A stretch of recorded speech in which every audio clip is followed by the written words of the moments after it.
ओडिशा के राज्यपाल डॉक्टर हरिबाबू जी, हमारे लोकप्रिय मुख्यमंत्री मोहन चरण मांझी जी, केंद्रीय कैबिनेट के मेरे साथी एस जयशंकर जी, जुएल ओराव जी, धर्मेंद्र प्रधान जी, अश्विनी वैष्णव जी, शोभा करांदलाजे जी, कीर्तिवर्धन सिंह जी, पवित्रा मार्गेरिटा जी, ओडिशा सरकार में उप मुख्यमंत्री कनकवर्धन सिंहदेव जी, प्रवती परिदा जी, अन्य मंत्रीगण, सांसद और विधायकगण, दुनिया भर से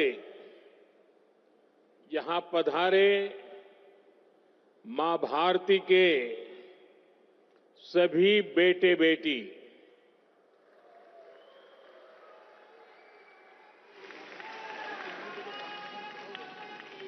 देवी और सज्जनों, भगवान जगन्नाथ और भगवान लिंगराज की इस पावन धरती पर मैं पूरे विश्व से आए अपने भारतवंशी परिवार का स्वागत करता हूं।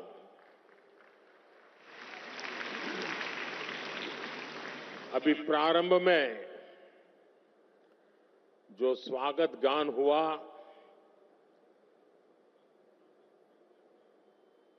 मुझे पूरा विश्वास है कि ये स्वागत गान भविष्य में भी दुनिया में जहां जहां भारतीय समुदाय के कार्यक्रम होंगे उसमें जरूर उसको बार बार बजाया जाएगा। बहुत बहुत बधाई रिकी।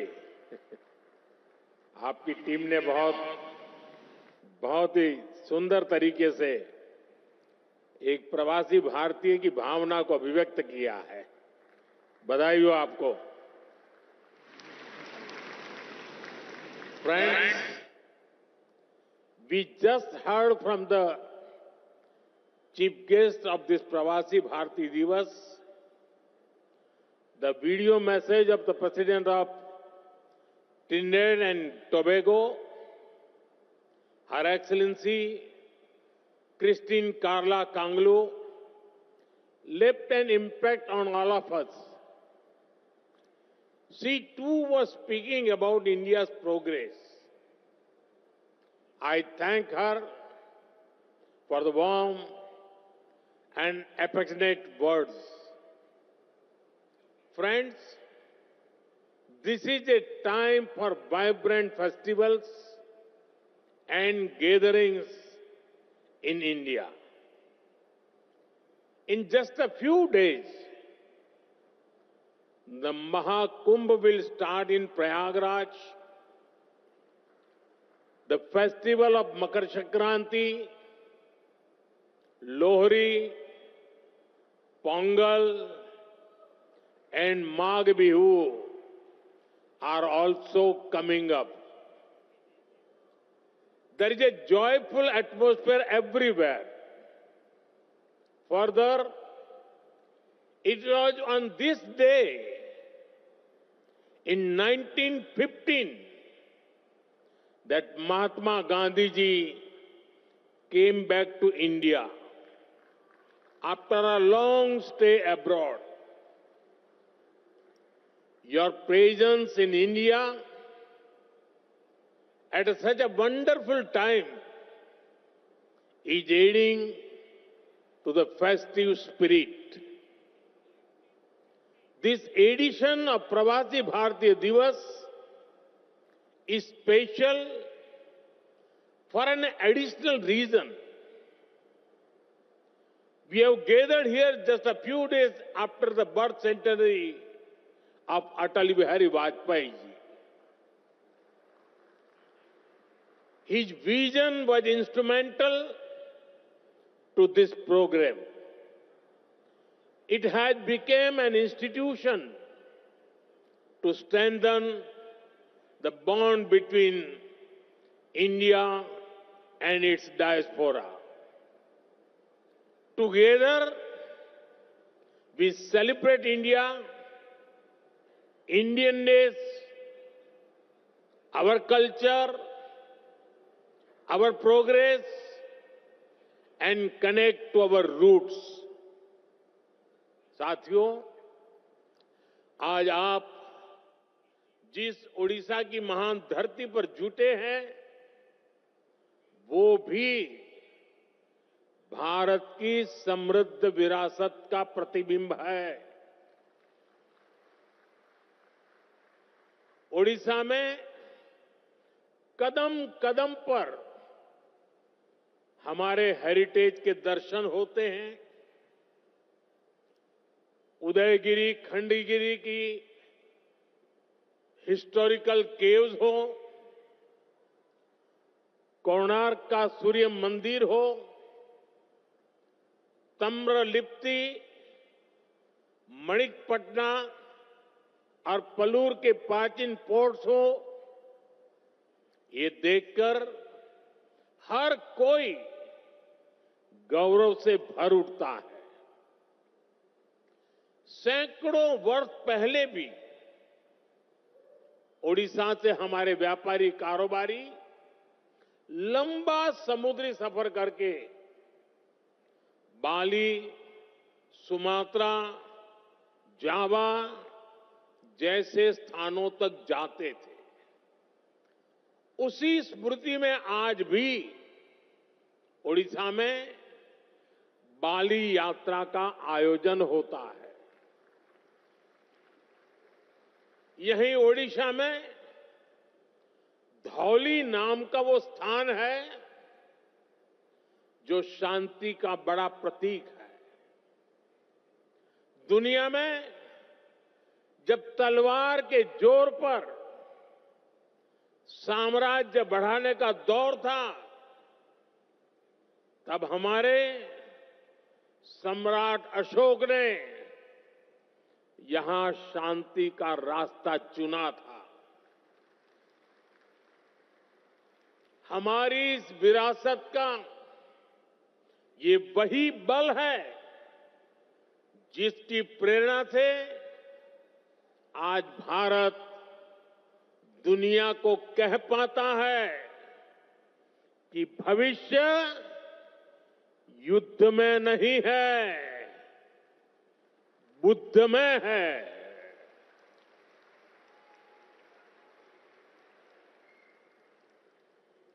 इसलिए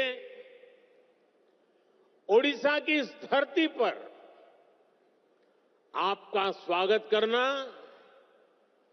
मेरे लिए बहुत विशेष हो जाता है। साथियों, मैंने हमेशा भारतीय डायस्पोरा को भारत का राष्ट्रदूत माना है। मुझे बहुत खुशी होती है जब पूरी दुनिया में आप सभी साथियों से मिलता हूं, आपसे ये बातचीत करता हूं। जो प्यार मुझे मिलता है वो मैं भूल नहीं सकता। आपका वो स्नेह, वो आशीर्वाद हमेशा मेरे साथ रहता है। साथियों, आज मैं आप सभी का व्यक्तिगत तौर पर आपका आभार व्यक्त करना चाहता हूं। आपको थैंक यू भी बोलना चाहता हूं। थैंक यू इसलिए क्योंकि आपकी वजह से मुझे दुनिया में गर्व से सिर ऊंचा रखने का मौका मिलता है।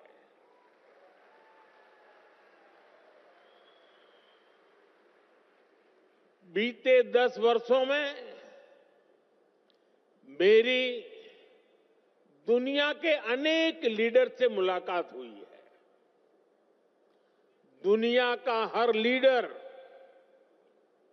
अपने देश के भारतीय डायस्पोरा की, आप सभी की बहुत प्रशंसा करता है।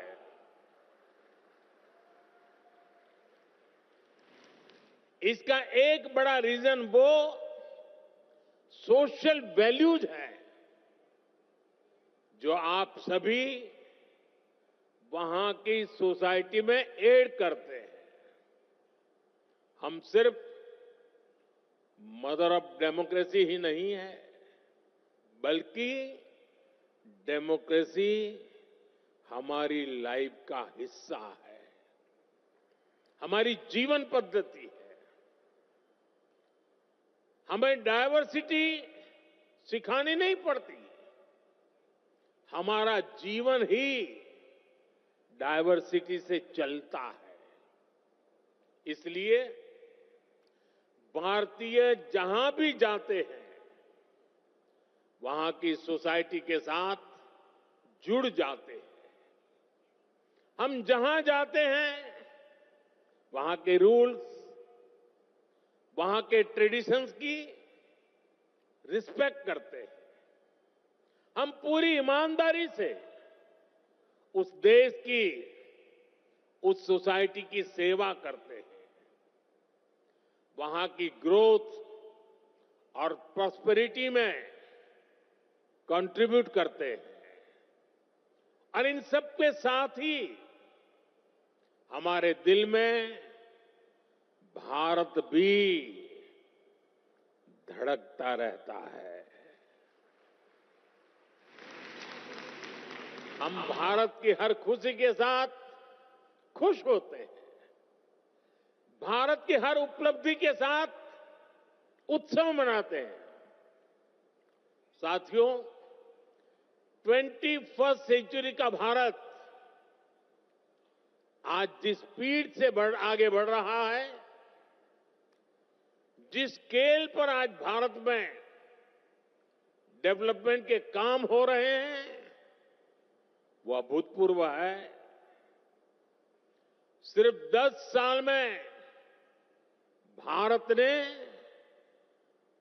अपने यहां 25 करोड़ लोगों को गरीबी से बाहर निकाला है। सिर्फ 10 सालों में भारत दुनिया की 10th लार्जेस्ट इकोनॉमी से ऊपर उठकर 5th लार्जेस्ट इकोनॉमी बन गया है। वो दिन दूर नहीं जब भारत दुनिया की 3rd लार्जेस्ट इकोनॉमी बनेगा।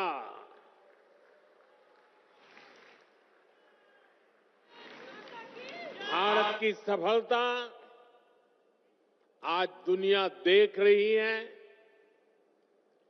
आज जब भारत का चंद्रयान शिव शक्ति पॉइंट पर पहुंचता है तो हम सबको गर्व होता है। आज जब दुनिया डिजिटल इंडिया की ताकत देखकर हैरान होती है तो हम सबको गर्व होता है। आज भारत का हर सेक्टर आसमान की ऊंचाई छूने के लिए आगे बढ़ रहा है। रिन्यूएबल एनर्जी हो,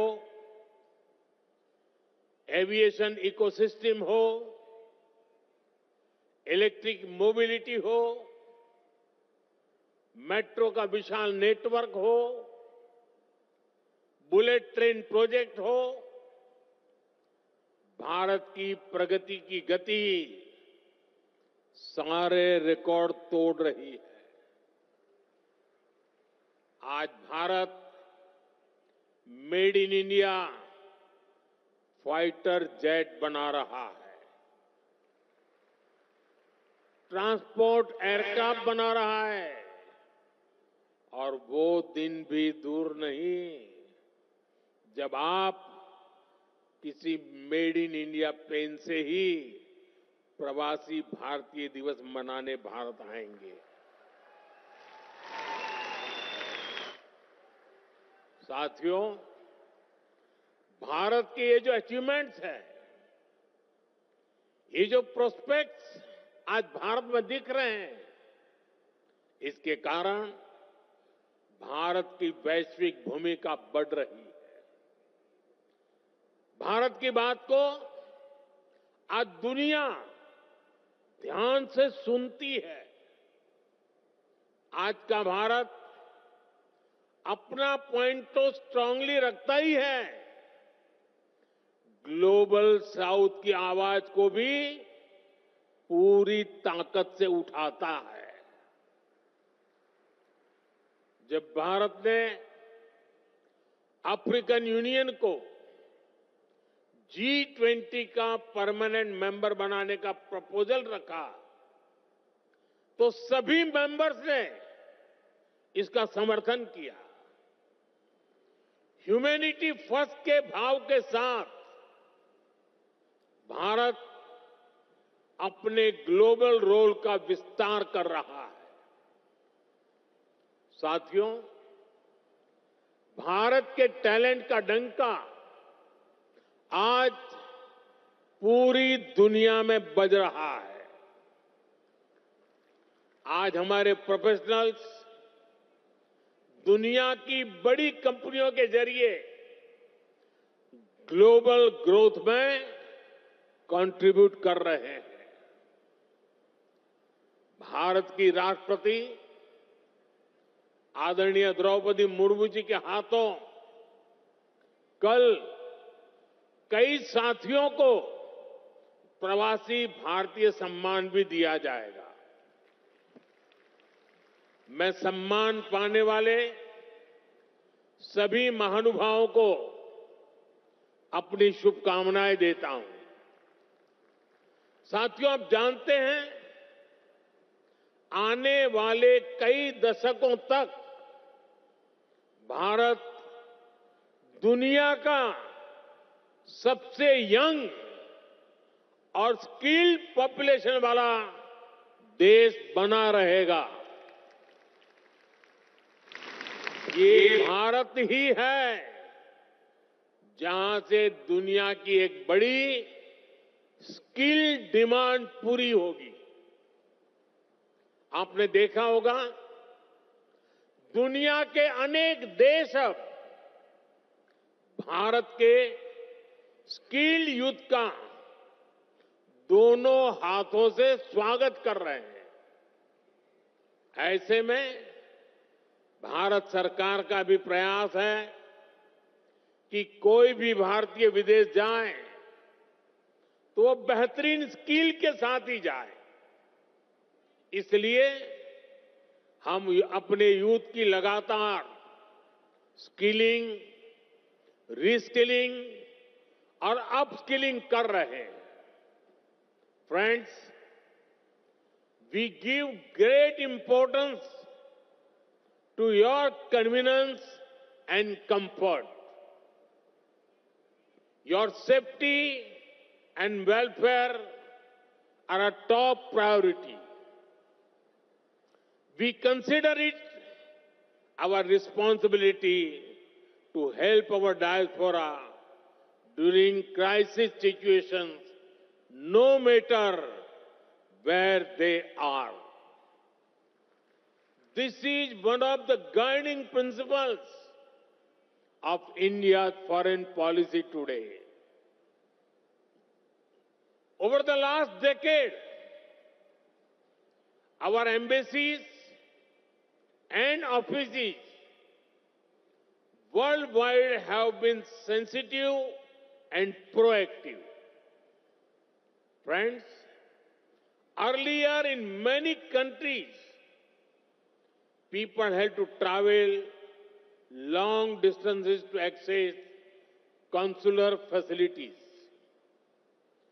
They had to wait for days for help Now, these problems are being solved.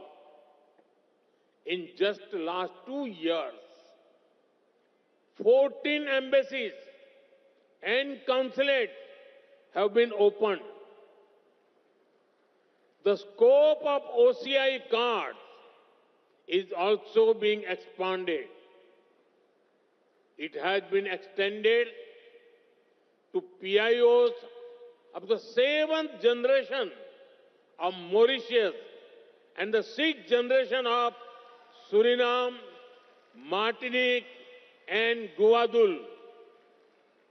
साथियों, दुनिया भर में फैले भारतीय डायस्पोरा का इतिहास उनके उस देश में पहुंचने और वहां अपना परचम लहराने की गाथाएं, ये भारत की अहम विरासत है। आपकी ऐसी अनेक इंटरेस्टिंग और इंस्पायरिंग स्टोरीज है, जिन्हें सुनाया जाना,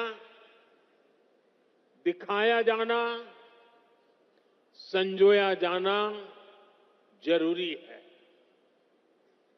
ये हमारी शेयर्ड लेगेसी है, शेयर्ड हेरिटेज है। अभी कुछ दिन पहले मैंने मन की बात में इससे जुड़े एक प्रयास पर विस्तार से बात की थी। कुछ सेंचुरीज पहले गुजरात से कई परिवार ओमान में जाकर बस गए थे। 250 इयर्स की उनकी जर्नी काफी इंस्पायरिंग है। यहां इससे जुड़ी एक एग्जीबिशन भी लगाई गई है। इसमें इस कम्युनिटी से जुड़े थाउजेंड्स ऑफ डॉक्यूमेंट्स को डिजिटाइज करके दिखाया गया है। साथ ही उनके साथ एक ओरल हिस्ट्री प्रोजेक्ट भी किया गया है। यानी कम्युनिटी के जो सीनियर लोग हैं, जिनकी काफी एज हो चुकी है, उन्होंने अपने एक्सपीरियंस शेयर किए हैं। मुझे खुशी है कि इनमें से कई फैमिली आज हमारे बीच यहां मौजूद भी हैं। साथियों, इसी तरह के प्रयास हमें अलग अलग देशों में गए डायस्पोरा के साथ भी करने चाहिए। जैसे एक उदाहरण हमारे गिरमिटिया भाई बहन हैं। क्यों ना हमारे गिरमिटिया साथियों का एक डेटाबेस क्रिएट किया जाए। वे भारत के किस किस गांव से, किस शहर से गए, इसकी पहचान हो। वे कहां कहां जाकर बसे, उन जगहों को भी आइडेंटिफाई किया जाए। उनकी लाइफ कैसी रही, उन्होंने कैसे चैलेंजेस को अपॉर्चुनिटीज में बदला, इसे सामने लाने के लिए फिल्म बन सकती है, डॉक्यूमेंट्री बन सकती है। गिरमिटिया लेगेसी पर स्टडी हो, इस पर रिसर्च हो। इसके लिए यूनिवर्सिटी में चेयर स्थापित की जा सकती है। रेगुलर इंटरवल पर वर्ल्ड गिरमिटिया कॉन्फ्रेंस भी कराई जा सकती है। मैं अपनी टीम से कहूंगा कि इसकी संभावनाएं तलाशें, इसको आगे बढ़ाने पर काम करें। साथियों, आज का भारत विकास भी और विरासत भी इस मंत्र पर चल रहा है। G20 के दौरान हमने देश के कोने कोने में इसलिए मीटिंग रखी ताकि दुनिया भारत की डायवर्सिटी का फर्स्ट हैंड एक्सपीरियंस ले पाए। हम बड़े गर्व से यहां काशी तमिल संगमम, काशी तेलुगु संगमम, सौराष्ट्र तमिल संगमम जैसे आयोजन करते हैं। अभी कुछ दिन बाद ही संत थिरुवल्लुवर दिवस है। हमारी सरकार ने संत थिरुवल्लुवर के विचारों के प्रसार के लिए थिरुवल्लुवर कल्चर सेंटर्स की स्थापना का निर्णय लिया है। सिंगापुर में ऐसे पहले सेंटर का काम शुरू हो गया है। अमेरिका की ह्यूस्टन यूनिवर्सिटी में थिरुवल्लुवर चेयर की स्थापना भी की जा रही है। ये सारे प्रयास तमिल भाषा को, तमिल विरासत को, भारत की विरासत को दुनिया के कोने कोने में ले जा रहा है। साथियों, भारत में हेरिटेज से जुड़े अपने स्थानों को कनेक्ट करने के लिए भी हमने अनेक कदम उठाए हैं। जैसे भगवान राम और सीता माता से जुड़े स्थानों के दर्शन के लिए स्पेशल रामायण एक्सप्रेस ट्रेन है। भारत गौरव ट्रेनें भी देश के इंपॉर्टेंट हेरिटेज प्लेसेस को जोड़ती है।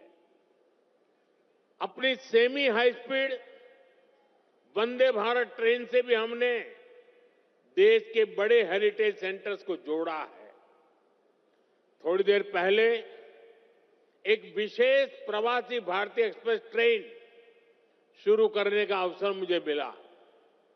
इसमें करीब 150 लोग टूरिज्म और आस्था से जुड़े 17 डेस्टिनेशन का टूर करेंगे। यहां ओडिशा में भी अनेक स्थान हैं जहां आपको जरूर जाना चाहिए। प्रयागराज में महाकुंभ शुरू हो रहा है। ये मौका लाइफ में बार बार नहीं मिलता। वहां भी आप जरूर होकर आए। साथियों, साल 1947 में भारत को आजादी मिली और उसमें एक बड़ा रोल हमारे डायस्पोरा का भी रहा है। उन्होंने विदेशों में रहकर भारत की आजादी के लिए कंट्रीब्यूट किया। अब हमारे सामने 2047 का टारगेट है। हमें भारत को विकसित देश, एक डेवलप्ड नेशन बनाना है। आप आज भी भारत की ग्रोथ में शानदार कंट्रीब्यूशन कर रहे हैं। आपके हार्डवर्क के चलते ही आज भारत रेमिटेंस के मामले में दुनिया में नंबर 1 हो गया है। अब हमें इससे भी आगे सोचना है। आप भारत के साथ साथ दूसरे देशों में इन्वेस्ट करते हैं। फाइनेंशियल सर्विसेज और इन्वेस्टमेंट से जुड़ी आपकी नीड्स को पूरा करने में हमारा गिफ्ट सिटी इकोसिस्टम हेल्प कर सकता है। आप सभी इसका बेनिफिट ले सकते हैं और विकसित भारत की जर्नी को और ताकत दे सकते हैं। आपका हर प्रयास भारत को मजबूत करेगा, भारत की विकास यात्रा में मदद करेगा। जैसे एक सेक्टर हेरिटेज टूरिज्म का है। दुनिया में अभी भारत को बड़े बड़े मेट्रो शहर से ही जाना पहचाना जाता है, लेकिन भारत सिर्फ इन बड़ी सिटीज तक सीमित नहीं है।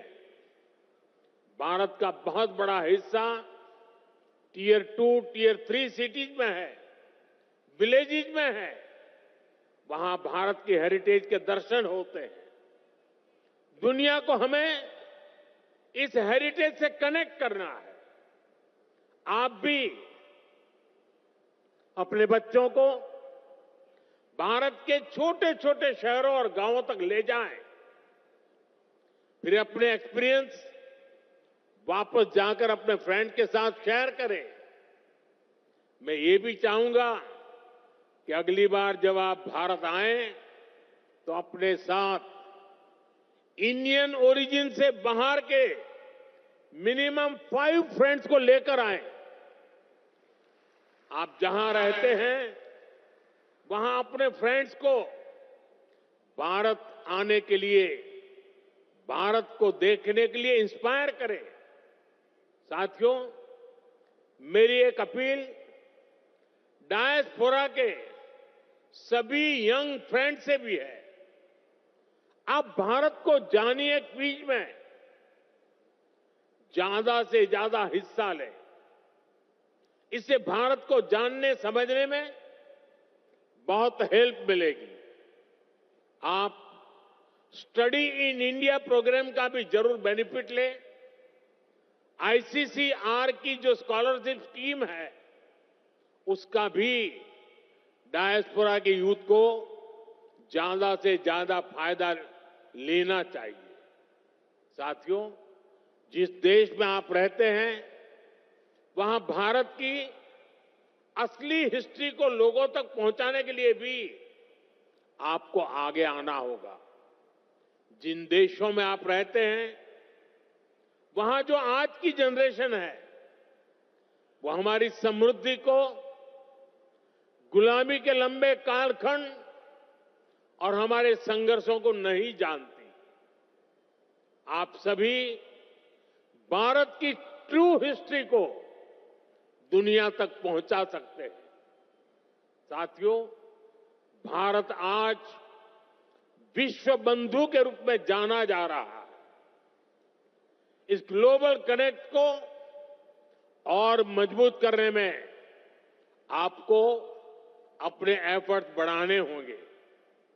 अब जैसे आप जिस देश में रहते हैं वहां कोई न कोई अवार्ड फंक्शन शुरू कर सकते हैं और ये अवार्ड उस देश के मूल निवासियों के लिए हो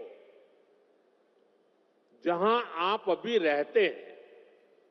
वहां के जो प्रोमिनेंट लोग हैं, कोई लिटरेचर से जुड़ा है, कोई आर्ट एंड क्राफ्ट से जुड़ा है, कोई फिल्म और थिएटर से जुड़ा है, हर सेक्टर में जो अचीवर्स है उन्हें बुला करके भारत के डायस्पोरा की तरफ से अवार्ड दीजिए, उन्हें सर्टिफिकेट दीजिए। इसमें वहां जो भारत की एम्बेसी है, जो कॉन्सुलेट है, वो भी आपकी पूरी मदद करेंगे। इससे आपका वहां उस देश के लोगों से पर्सनल कनेक्ट बढ़ेगा, आपकी इमोशनल बॉन्डिंग बढ़ेगी। साथियों, भारत के लोकल को ग्लोबल बनाने में भी आपका बहुत बड़ा रोल है। आप made in India food packet, made in India कपड़े, ऐसा कोई न कोई सामान जरूर खरीदें। अगर आपके देश में कुछ चीजें नहीं मिल रही हैं तो ऑनलाइन ऑर्डर करें। मेड इन इंडिया प्रोडक्ट को अपने किचन में, अपने ड्राइंग रूम में, अपने गिफ्ट में शामिल करें। ये विकसित भारत के निर्माण में आप सभी की तरफ से बहुत बड़ा कंट्रीब्यूशन होगा। साथियों, मेरी एक और अपील मदर और मदर अर्थ से जुड़ी है। अभी कुछ दिन पहले मैं गयाना गया था। वहां के प्रेसिडेंट के साथ मैंने एक पेड़ मां के नाम इनिशिएटिव में हिस्सा लिया। भारत में करोड़ों लोग ये काम कर रहे हैं। आप भी जिस देश में हैं हो वहां अपनी मां के नाम एक ट्री, एक सैपलिंग जरूर प्लांट करें। मुझे विश्वास है कि आप जब भारत से लौटकर जाएंगे तो विकसित भारत का रिजोल्यूशन, ये संकल्प भी आपके साथ जाएगा। हम सब मिलकर विकसित भारत बनाएंगे।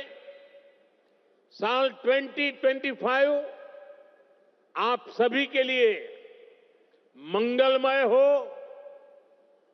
हेल्थ हो या वेल्थ, आप समृद्ध रहें, इसी कामना के साथ आप सभी का फिर से भारत में स्वागत है, अभिनंदन है।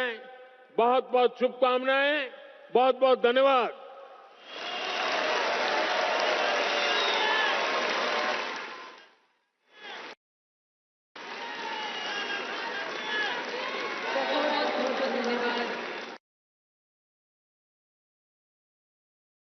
माननीय प्रधानमंत्री जी, आपके आशीर्वचनों के लिए, आप के प्रेरणा, उत्साह और ऊर्जा से ओतप्रोत शब्दों के लिए, संबोधन के लिए, विचारों के लिए हम पुनः भारत के माननीय प्रधानमंत्री श्री नरेंद्र मोदी जी का अभिनंदन किया, उसका अवलोकन करेंगे। तो आप सब लोग अपने स्थान पर बने रहें।